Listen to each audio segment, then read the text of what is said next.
Fala galera, vamos acompanhar aí a turma do Sport Center trazendo as principais notícias do mercado da bola, de Atlético Mineiro, Cruzeiro, Corinthians, Palmeiras, São Paulo, Flamengo, Fluminense e entre outros. Vamos acompanhar aí. Nath, bom dia. Bom dia, Suma. Bom dia para vocês do estúdio. Bom dia ao fã de esportes. A gente tem uma resposta meio que não é resposta. Ontem teve uma troca de acusações, digamos assim, entre a gestão do Galo e o Hulk respondendo, porque o Paulo Brax, o executivo de futebol do Atlético, ele deu uma entrevista coletiva na tarde de ontem e falou que a intenção da diretoria é manter o Hulk aqui em BH, que pela diretoria ele fica, isso nunca foi uma questão para a diretoria e que se existe alguma negociação, como vinha sendo falada sobre o Fluminense, essa negociação é com o staff do jogador e o jogador, que o Galo está fazendo de tudo para manter ele e que nada chegou na mesa da diretoria do Galo. Então ele jogou toda a responsabilidade dessa situação para o Hulk. O Hulk, se fosse no filme, ele teria ficado verde de raiva. Ele foi para as redes sociais, ele respondeu, ele postou um esclarecimento em diversos pontos e eu vou trazer alguns para vocês. Ele deixou claro que ele não pediu rescisão de contrato, não forçou a saída dele também, mas que se sentiu desvalorizado, que o Galo tentou forçar uma aposentadoria dele no fim da temporada, que houve uma proposta, mas que não é a proposta que está sendo falada, que o Galo deu sim aval para que outros clubes negociassem com ele, que ele não procurou essa negociação por conta própria. Ele deixou claro que se sentiu desvalorizado também pela diretoria do Galo, que não é sobre dinheiro, que é sobre proposta, sobre projeto esportivo, porque ele não quer se aposentar, mas que vai cumprir o contrato dele integralmente. Ele tem contrato com o Atlético até o final deste ano.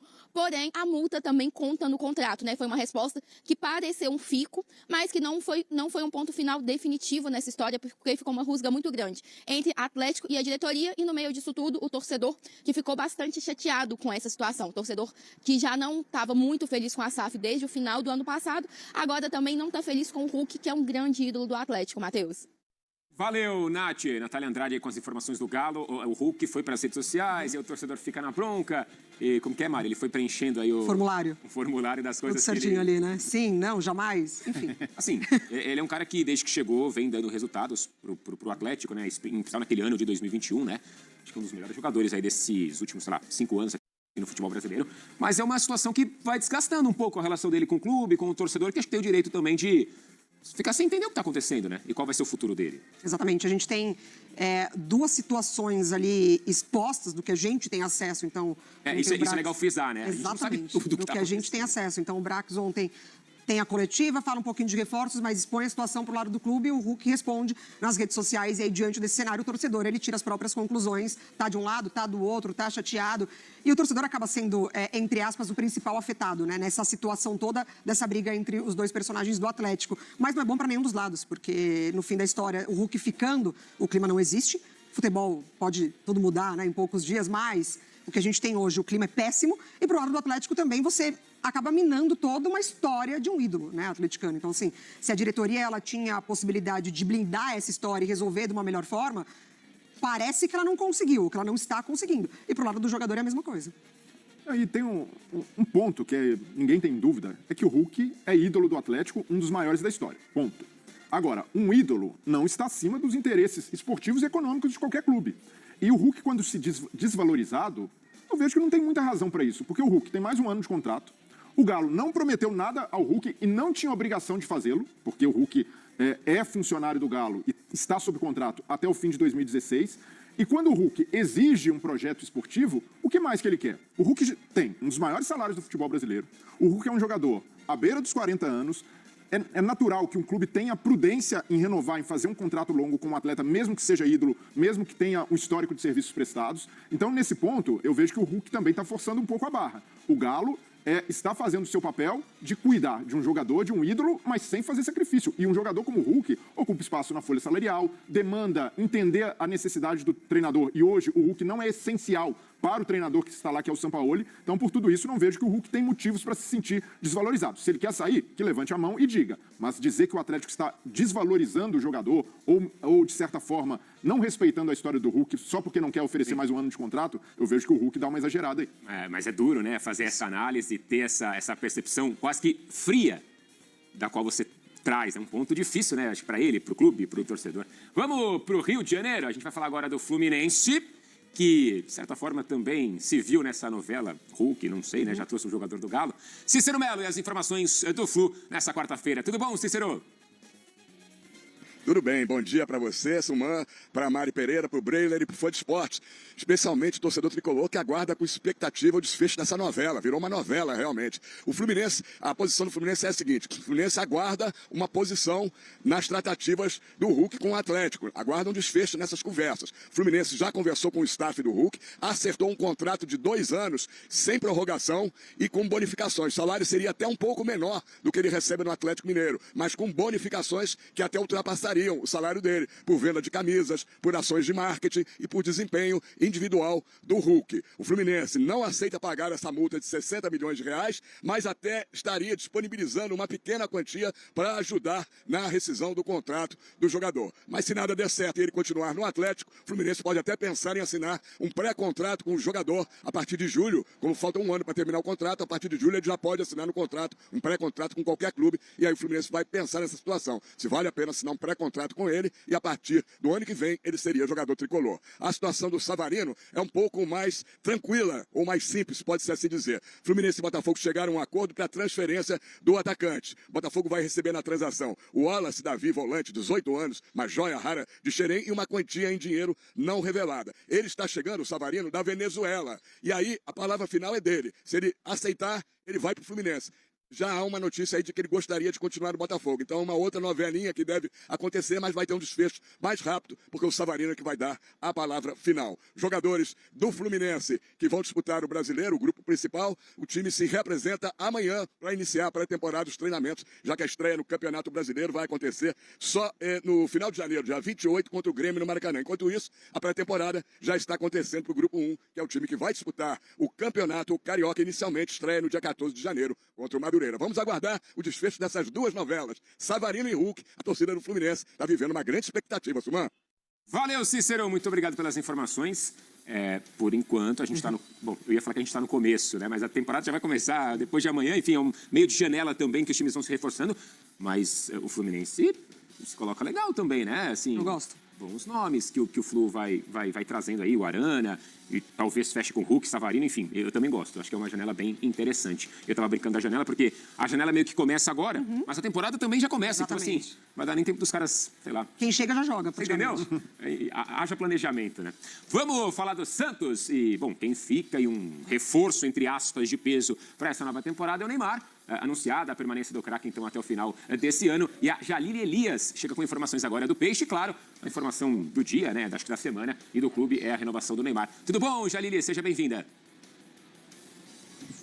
Tudo bem, Simão? Bom dia para você, bom dia aos amigos do estúdio, ao fã de esporte, em especial o torcedor do Santos, que, claro, está muito feliz neste momento. Na noite de ontem, o Santos, então, anunciou a renovação de contrato do Neymar até dezembro. Inicialmente, né, anteriormente, na verdade, a expectativa era que esse contrato fosse renovado apenas até a Copa do Mundo, ou seja, apenas até o meio do ano, mas a encomenda veio melhor que o esperado. O Neymar fica no Santos até o dia 31 de dezembro de 2026. No dia 31 de dezembro de 2025, ou seja, no último dia do ano passado, e que também era o último dia, né, do contrato anterior do Neymar, o Santos já fez ali um pré-anúncio, fez um suspense, postou na rede social uma foto da Vila Belmiro de fundo com a data 31 de dezembro de 2026, que já era ali uma espécie de pré-anúncio do novo vínculo do Neymar. Como a gente falou ontem, o Neymar se reapresentou ontem no CT Pelé, onde fez essa assinatura da renovação de contrato. E essa permanência do Neymar, ela é muito importante não só para o próprio jogador, né, que no vídeo do anúncio da renovação fala sobre que ele quer, né, ficar no Santos, quer realizar os sonhos que ainda faltam no Santos. E quando a gente pensa em Neymar e sonho, a gente pensa diretamente na seleção brasileira em um ano de Copa do Mundo. E a permanência também é muito importante, claro, para o próprio Santos, porque o Neymar,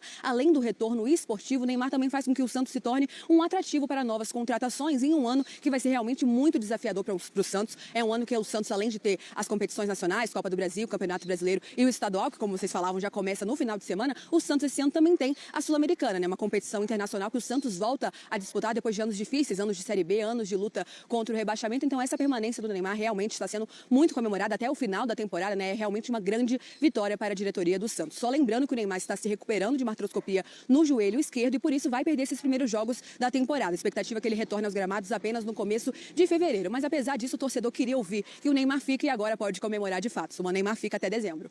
Boa, Jalile, essa frase final, né? Foi bem, a manchete. Não é? O torcedor fica muito contente. É claro, ele nesse início não joga, né? Como disse a Jalile, mas tendência é que o reforço Neymar a partir de fevereiro traga um impacto, assim, importante para o time, né? A gente viu o que ele fez na temporada passada, peça fundamental também nessa luta contra o rebaixamento.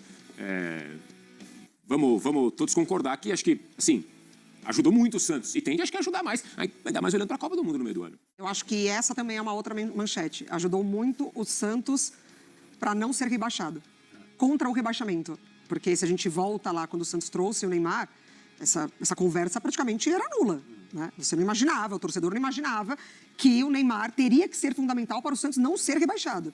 E, de fato, ele foi fundamental. O pouco que ele atuou pelo Santos, essa reta final ele foi muito importante. E, assim, acho que a gente já falou muitas vezes sobre o talento dele. Ele é diferente. Assim, o pouco que, fisicamente, ele tem à disposição para entregar para o Santos, ele consegue desequilibrar, de fato, dentro do futebol brasileiro, principalmente. Mas eu acho que a conversa sobre esse desempenho, ela precisa acontecer quase que jogo após jogo. A recuperação de mais uma lesão, de mais uma intervenção cirúrgica, simples, mas ainda assim. Mas eu acho que para o torcedor santista, tenta ali, né, retomar um pouco daquela memória afetiva com o Gabriel, com o Neymar, enfim. A torcida é para que dê certo. Não empolga, não, Breiner? Você tá muito para baixo. Não, mas eu acho que empolgar... O torcedor do Santos estava empolgado quando o Neymar chegou no ano passado. Isso. Ali, sim, havia uma expectativa enorme. Essa expectativa não se concretizou. O Neymar ficou abaixo do esperado, embora tenha ajudado, sim, o Santos na reta final do Campeonato Brasileiro. Mas o problema é que o Neymar não esteve saudável e disponível em boa parte do tempo. E isso pesou muito na avaliação do Neymar e até no desempenho do Santos. Hoje, eu vejo que a situação inverteu. No ano passado, o Santos, de fato, precisava mais do Neymar, até do ponto de vista de autoestima, de chamar o torcedor de novo depois de uma Série B. Hoje, não há dúvida, o Neymar precisa muito mais do Santos, porque não haveria outro lugar para ele se recuperar e outro lugar que o acolhesse da forma como o Santos acolheu, mesmo com o desempenho que teve no ano passado, como no clube que o formou. Então, E a última cartada pensando em Copa do Mundo, né? Totalmente. Então, o Neymar precisa muito disso. O Santos entende as questões físicas do Neymar, mas ainda assim, até pelo que custa, pelo sacrifício que o Santos fez, eu vejo que o Neymar ainda está devendo e essa precisa ser uma temporada de resposta dele, não só a críticos ou calar haters, mas principalmente ao torcedor do Santos, que espera uma temporada disputando títulos e não lutando contra o rebaixamento. Vamos agora falar do Grêmio. Grêmio com um novo presidente, também anunciando reforços, né? Muito próximo aí de anunciar reforços. E o Gustavo Berton chega com informações agora do Tricolor. Tudo bom, Berton? Seja bem-vindo. Tudo bem, Suman? Abraço para ti, abraço para quem está acompanhando esse Sport Center. Muito próximo mesmo, viu, de anunciar reforços. E um deles é o TT, jogador que já se despediu do Panathinaikos da Grécia, já deu adeus oficial nas redes sociais. E agora só é esperado o anúncio oficial do TT no Grêmio. Isso deve acontecer em breve, claro, o TT tem que chegar a Porto Alegre, assinar contrato, mas eu repasso aqui algumas informações importantes sobre isso, porque o TT deixou o Grêmio ainda nas categorias de base, sequer atuou com a camisa profissional do Grêmio, e agora ele retorna ao clube com uma contratação mais cara da história do Grêmio, né? São mais de 40 milhões, quase 42 milhões de reais pela contratação do TT, o Grêmio vai ter um aporte financeiro, depois paga as parcelas para o clube grego, enfim, mas o fato é que o TT está retornando ao Grêmio e é um jogador esperado. A diretoria gremista até tem se defendido em termos de reforços, dizendo, olha, estamos demorando para anunciar reforços justamente porque estamos procurando reforços pontuais. O Grêmio não vai sair no mercado contratando, quer reforços que causem um pouco mais de impacto para o torcedor. O TT é um deles, está em negociação com o Bento, goleiro que foi do Atlético Paranaense, seleção brasileira, é um grande nome também para o gol gremista e está muito próximo de anunciar o José Enamorado, atacante colombiano do Júnior Barranquilla. Esse também deve chegar e ser anunciado a qualquer momento. Em termos de tabela, viu? Causou muito impacto no torcedor e até muita mobilização nas redes sociais, indignação, até porque o Grêmio foi punido pela Federação Gaúcha de Futebol.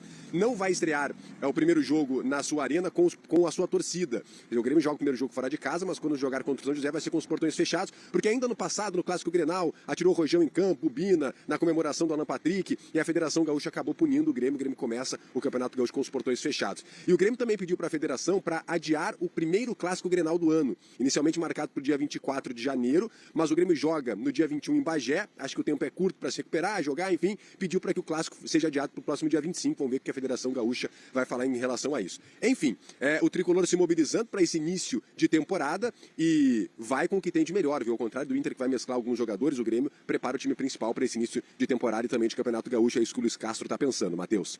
Boa, Berton, muito obrigado pelas informações. Você segue ao longo do dia e da semana também, trazendo todos os detalhes na nossa programação. Novo técnico e novo presidente.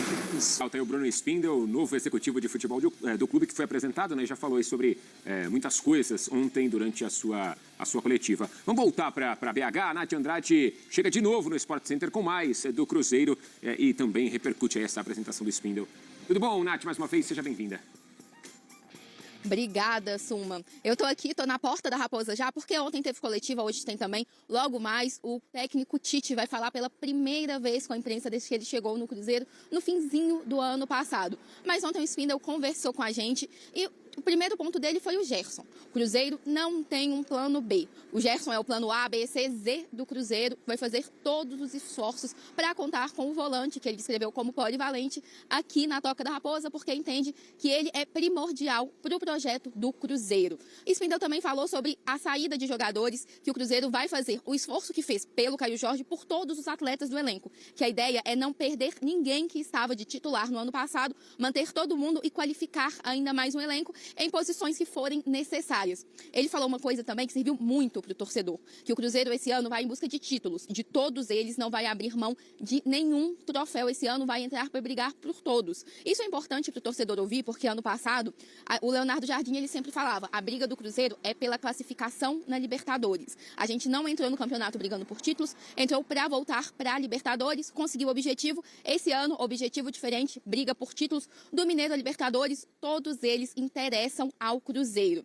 E hoje também teve novidade. O Fagner se despediu do Corinthians, onde passou boa parte da sua carreira, e foi anunciado oficialmente como atleta do Cruzeiro por mais uma temporada. Ano passado ele estava aqui em BH por empréstimo.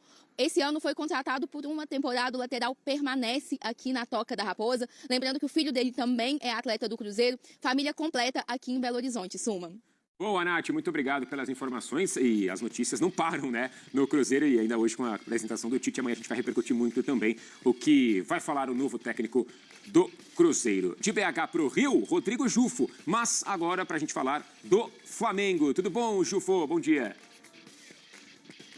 Bom dia, Suman. Todo mundo ligado no Sport Center. Cruzeiro aí tentando repatriar um ídolo do Flamengo. Flamengo no mercado também, ainda atrás de alternativas para o gol e também para o ataque. A gente viu o Bruno Spindel falando sobre a situação do Caio Jorge. O Cruzeiro encerrou essas negociações com o clube rubro-negro e agora o foco vira em Marcos Leonardo, mas o Flamengo ainda não fez uma proposta oficial pelo atacante do Al Hilal, só procurou a equipe saudita para entender qual seria o modelo do negócio. O Al Hilal tem interesse em vender um estrangeiro do elenco, ele quer abrir 2 vagas para estrangeiros na próxima temporada para fazer novos investimentos. Negociou o João Cancelo com o Barcelona e agora teria uma outra oportunidade de negociar um estrangeiro. O problema é que o Marcos Leonardo recebe um salário muito grande no futebol saudita, mais de 5 milhões de reais por mês, e isso seria um entrave para o Flamengo, além também do valor de uma futura transferência. Já no gol, o Gabriel Brazão do Santos era o principal alvo para a temporada, mas o goleiro decidiu permanecer na equipe santista e aí o Flamengo agora aguarda novos observadores, aí novas opções para ir atrás de um goleiro. A gente viu que Felipe Luiz e José Bottas estão na Europa observando talentos. Um jogador do Santos que pertence ao Flamengo é Vitor Hugo. Ele não vai estar na apresentação do time no dia 12, ele está emprestado ao Santos até o meio do ano, mas o Atlético Mineiro negocia para comprar em definitivo o meia criado na base do Flamengo. E aí ele teria o contrato com o Santos rescindido, né, de empréstimo para poder ir ao Clube Mineiro. O Atlético Mineiro vai desembolsar um valor para o Flamengo, mas o Flamengo principalmente quer permanecer com uma porcentagem para uma futura transferência. O Vitor Hugo tem só 21 anos, então ele sairia do Santos e iria para o Atlético Mineiro trabalhar com o Sampaoli, onde trabalhou no Flamengo lá na passagem do argentino no clube. Suma.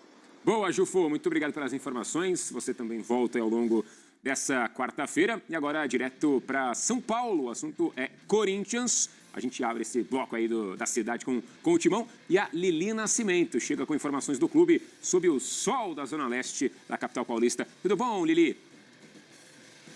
Tudo bem, Suma, beijo para você, aos amigos do estúdio, ao fã de esportes. Está quente por aqui, viu? E eu não digo só da temperatura, não. Bastidores corintianos, como sempre. Tem muito assunto para a gente falar, eu sei que eu vou voltar ao longo desse Sport Center, mas só iniciando, tá? Dentro de campo, o elenco treina na manhã de hoje, preparação aí para a estreia no domingo no Campeonato Paulista contra a Ponte Preta. Então, alguns jogadores da base aí da Copinha, né? Eles foram solicitados pelo Dorival Júnior para compor o elenco, porque muito provavelmente ele não deva começar com o time titular. Tem muito jogador ainda que não está treinando em campo. O Martínez ainda está na Venezuela. O Yuri Alberto deve voltar até sexta-feira, ele na Itália, né? Tem o Memphis e o Ranieri que seguem no departamento médico fazendo um tratamento aí por conta de lesões, incômodos da temporada passada. Então deve ser um Corinthians mais misto para essa grande estreia. Por que eu falo de bastidores quentes? Tem a tal da Safiel, que nós já explicamos muito para o torcedor corintiano, para o fã de esportes. É um projeto para quitar as dívidas do Corinthians e transformar o Corinthians em uma SAF. Uma SAF diferente, digamos assim, que não teria um único dono, mas que os torcedores também poderiam fazer parte, algumas ações seriam vendidas aí, né, para investidores, teriam cotas que impediria que o investidor comprasse muitas ações e se sentisse dono do clube. Então todo esse projeto já foi apresentado em outubro do ano passado, no lançamento lá no Museu do Futebol. Nós mostramos ao vivo, explicamos também para o Fã de Esportes qual que é a novidade nisso. Bom, o projeto foi apresentado e também foi levado ao Parque São Jorge. O que aconteceu de outubro do ano passado para cá em relação a isso?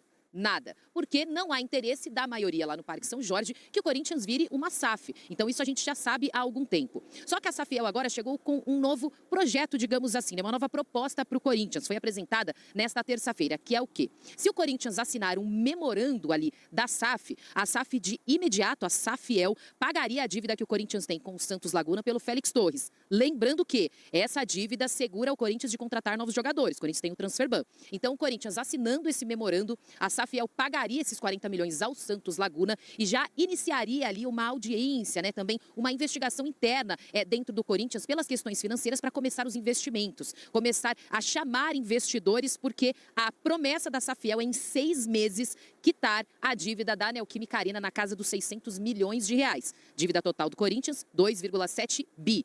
Dívida com a Neoquímica Arena, né, para pagar o estádio, 600 milhões. Então o Safiel diz, assina o memorando, a gente paga a dívida do Félix Torres, aí vocês já podem contratar para o mercado para essa temporada, né, nessa janela, e também em 6 meses a gente deve quitar aí a dívida da Neoquímica Arena. Esse memorando está lá no Parque São Jorge, ainda não há uma resposta, um retorno do presidente Osmar Stabile, se de fato será assinado ou não. Tem a expectativa para o lado do torcedor, tem torcedor que desconfia, peraí, tá muito bom para ser verdade, o que vai acontecer de fato? É um assunto extenso, mas o que a gente pode mostrar para o fã de esporte é que há muito esforço para o lado dos idealizadores da Safiel para que isso aconteça logo. Para eles é o único caminho para o Corinthians sair desse buraco de dívidas que está vivendo. É o único caminho para conseguir quitar a Neoquímica Arena também. Veremos os próximos capítulos, ou melhor, fã de esportes, fica aí que eu vou voltar ainda no Sport Center para explicar melhor e dizer que, tem reforço já a caminho, talvez, tem conversas bem encaminhadas com Marcelo Paz. Volte já, Suma. Boa, Lili! O torcedor fica ansioso, né, e esperançoso com essa notícia e com a possibilidade das dívidas serem quitadas. Notícia ruim, pesada, enfim, um clima difícil para o São Paulo. Rafael Valente já apareceu mais cedo no Sport Center, adiantando um pouco aí do que seria o assunto. Ontem teve reunião e parece que a coisa não andou muito. O torcedor está na bronca, aliás, teve confusão também fora dessa reunião. Explica pra gente tudo o que aconteceu aí, que vem acontecendo nessa semana turbulenta do São Paulo. Valente, bom dia. Bom dia, meu amigo Matheus, aos amigos do estúdio também, ao Fã de Esporte, um bom dia. Pois é, ontem foi um dia agitadíssimo no que se refere à política, aos bastidores do São Paulo Futebol Clube. O Conselho Consultivo, que é formado por ex-presidentes, por diretores que ocuparam cargos relevantes na história do São Paulo, teve uma reunião no período da tarde, são os cardeais, né, como o pessoal mais antigo gosta de se referir, eles tiveram uma reunião à tarde para discutir o processo de impeachment de Júlio Casares. O próprio Júlio Casares esteve presente, ele faz parte desse Conselho Consultivo, e ali ele apresentou as suas defesas, os seus argumentos. Ao final do encontro, que durou pouco mais de 2h30, o parecer final desse grupo foi de que eles são contrários à renúncia do Júlio Casares, mas também são contrários ao processo de impeachment. Na prática, para o torcedor entender, isso não tem nenhum efeito, não muda nada do que está acontecendo nos bastidores do São Paulo. Vai haver, sim, a reunião para discutir, para votar o processo de impeachment. Quem vota são os conselheiros, membros do Conselho Deliberativo. Se eles aprovarem o impeachment, aí é montada uma Assembleia Geral para os sócios votarem, definirem se o presidente tem que ser afastado ou não. Então, na prática, o que foi decidido ontem não muda nada. Mas gera um relatório que é enviado aos membros do Conselho Deliberativo. E aí, como eu disse, como são os cardeais do São Paulo, são pessoas muito influentes, tem sim um reflexo, um efeito ali, quase de que orientar como que a eleição deve ser conduzida. Agora a gente tem a data definida para a votação do impeachment, vai ser na próxima quarta-feira, no dia 14, voto secreto no Morumbis, na parte da noite, né? Então os bastidores políticos do São Paulo vão ficar pelo menos até quarta-feira que vem ainda muito fortes. Do futebol, né, pra gente não deixar de falar de futebol para o nosso fã de esporte, hoje, nesta quarta-feira, o elenco do São Paulo passou a treinar aqui no CT da Barra Funda, tem até alguns torcedores aqui do lado de fora esperando os jogadores. Eles fizeram uma preparação prévia de sábado até terça-feira lá no centro de treinamento de Cotia. Os jogadores lá ficaram em regime fechado, né? Então treinavam e também se concentravam, dormiam ali no CT de Cotia. Agora queira não, fazem toda essa preparação para a estreia no Campeonato Paulista aqui no CT da Barra Funda, mas sem se concentrar. São Paulo estreia no domingo contra o Mirassol em Mirassol e por enquanto só 2 reforços apresentados, quer dizer, anunciados ao torcedor, ainda não foram apresentados oficialmente, que são o meia Danielzinho, que vem do Mirassol sem custos, e o goleiro Carlos Coronel, que estava no New York Red Bull, vem ali para ser uma opção quando o Rafael não puder jogar, né? O Crespo já disse para a diretoria que gostaria de ter, pelo menos nessa primeira fase de pré-temporada, um zagueiro, um volante e um atacante. Essas são as informações do São Paulo, meus amigos. Boa, Valente, muito obrigado aí pelas informações do Tricolor. Tá fácil também, né? O Valente tá tendo muito trabalho aí nessa semana. As informações do Colorado. Tudo bom, Berton? Seja bem-vindo mais uma vez. Obrigado, Matheus. Vamos começar então pelas informações oficiais do Inter, né? O Inter confirmou agora há pouco nas suas redes sociais a transferência do Vitão, né? Se despediu do zagueiro, está indo oficialmente para o Flamengo, a gente trazia essa informação, então o Vitão é jogador do Flamengo e se despediu oficialmente do Internacional. O Inter também, através de um boletim médico, confirmou a lesão do Thiago Maia, ainda não disse exatamente no que se machucou o jogador, mas o fato é que ele está desfalcando o Inter nesse primeiro momento na pré-temporada, e também do Alan Rodrigues, esse com uma lesão na face plantar, né? Teve uma ruptura ali e aí vai desfalcar o Inter provavelmente nos primeiros jogos também dessa temporada de 2026. Agora, informações que não são oficiais, mas claro, né, extra-oficiais, que a gente sempre busca mais informações. Uma envolvendo o Thiago Maia, a gente já trouxe aqui no Sport Center, ele tem o interesse do Santos, e pelo que a gente conversa nos bastidores, viu, Matheus, o Thiago Maia também tem vontade de jogar no Santos. Ele quer reeditar aquela dupla com o Neymar, voltar para casa. Já era um sonho antigo do Santos, né, contar com o jogador, enfim. O fato de ele estar lesionado pode ser também um indício de que ele esteja envolvido em alguma negociação.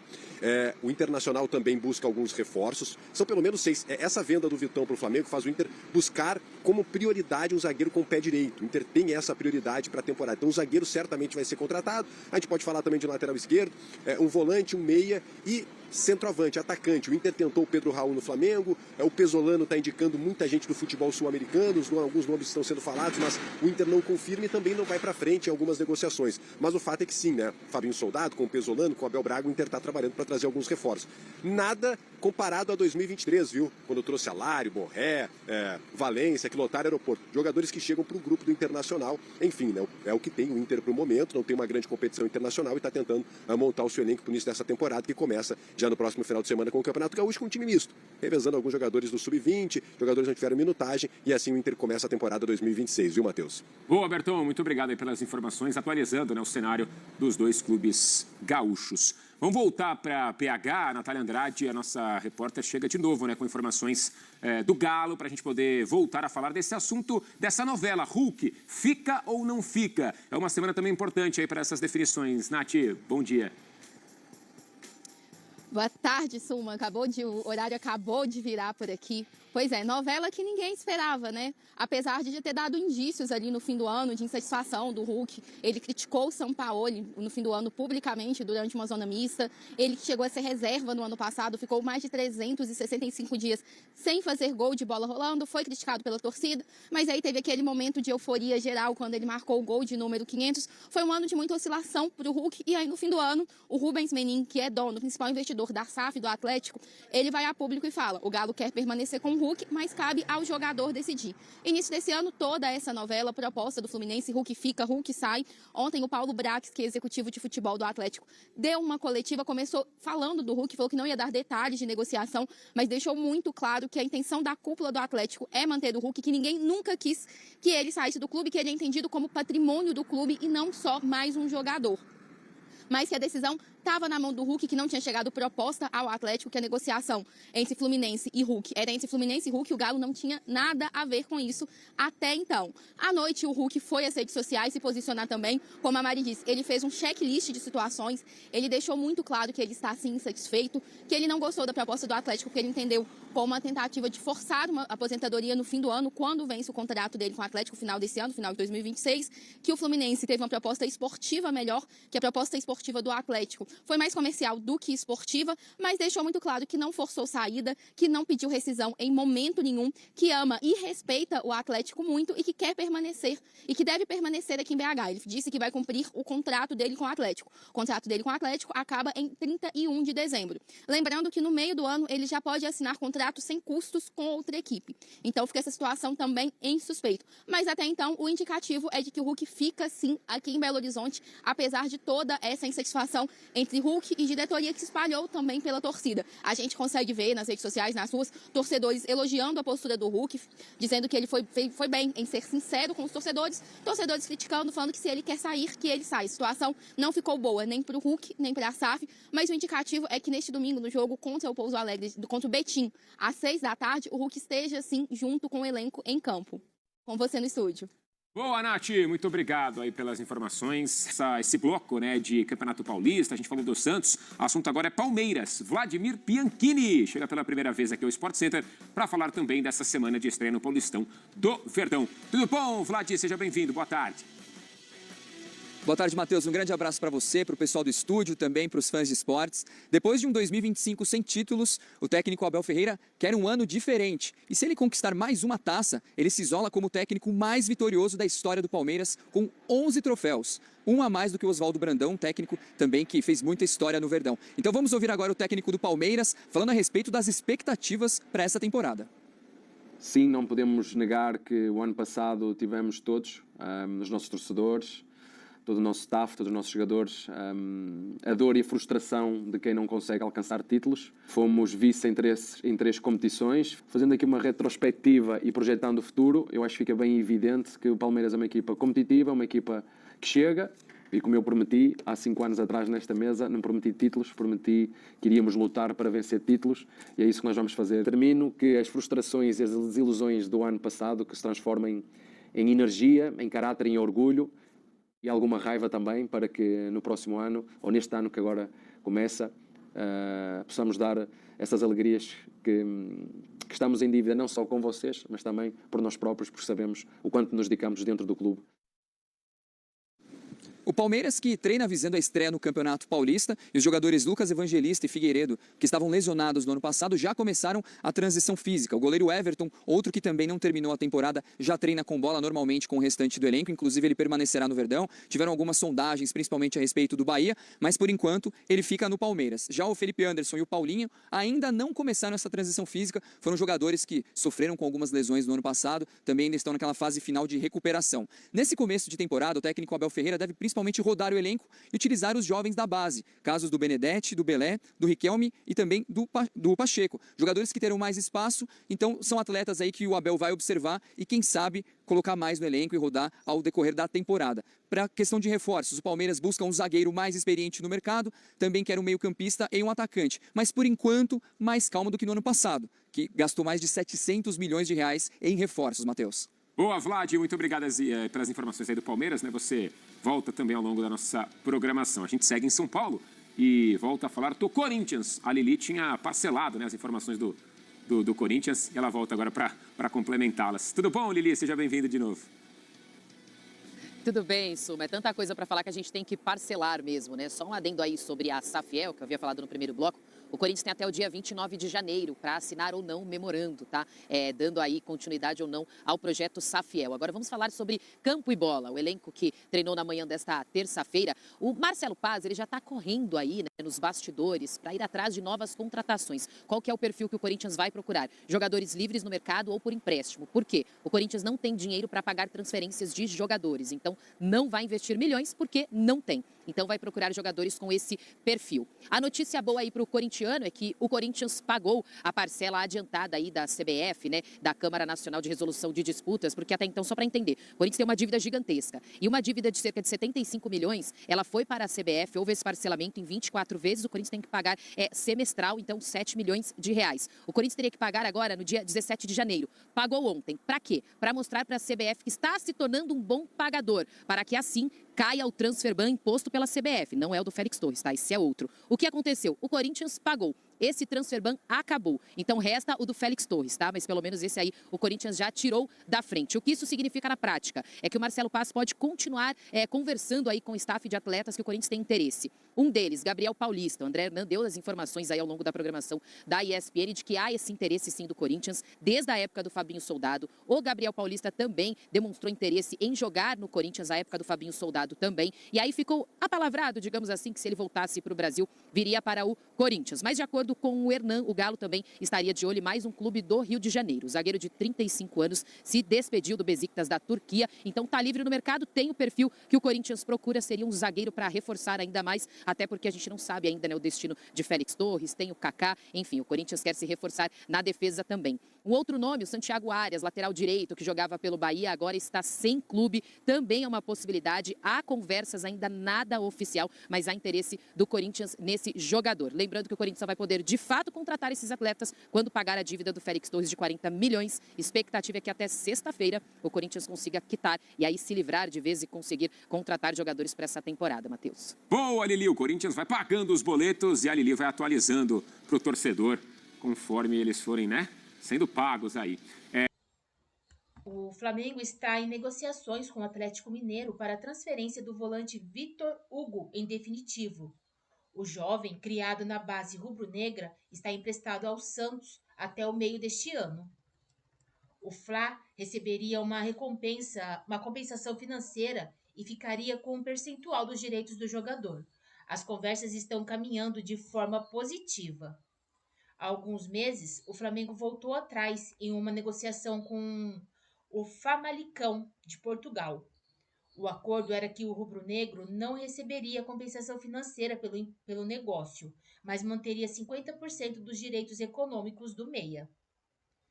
A repercussão negativa entre a torcida, porém, pesou e fez a diretoria voltar atrás no negócio. Vitor Hugo chegou a entrar em uma partida da equipe carioca em 2025, mas logo foi negociado com o Santos. A equipe santista tem uma preferência em caso de venda. O jovem retornou ao Flamengo em julho de 2025, após o empréstimo ao Göztepe da Turquia. O jogador de 21 anos fez 9 jogos pelo Santos, foram 6 como titular. O volante é um velho conhecido do técnico Sampaoli, que indicou o reforço, e do atual gerente de base do Atlético, Luiz Carlos Azevedo. Inclusive, foi Azevedo, na época que trabalhava no Flamengo, que captou o jogador com 13 anos, ainda quando estava no Vasco. Todos possuem uma ótima relação, sendo um fator importante no negócio.